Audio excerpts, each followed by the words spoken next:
తల్లి తండ్రి మనకేమిచ్చారు, ఏమిస్తున్నారు అని కాకుండా మేము వాళ్ళకి ఏం చేస్తున్నాము, ఒక కొడుకుగా ఒక కూతురుగా వాళ్ళకి మనం ఎలాంటి కేర్ ఇవ్వాలి.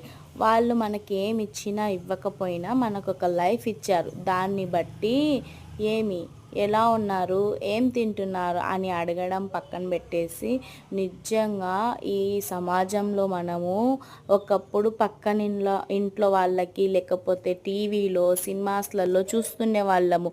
ఆస్తి కోసము డబ్బుల కోసము ఇలా కొట్లాడుకుంటున్నారంట అనేసి వినేవాళ్ళం చిన్నప్పుడు. ఇప్పుడు డైరెక్ట్గానే చూస్తున్నాను.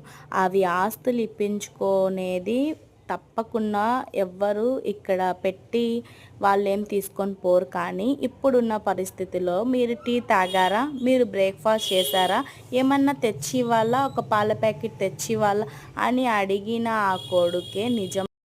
మీరు ఫస్ట్ వాళ్ళకి ఒక 10 రూపాయలది పెట్టండి, అప్పుడు కదా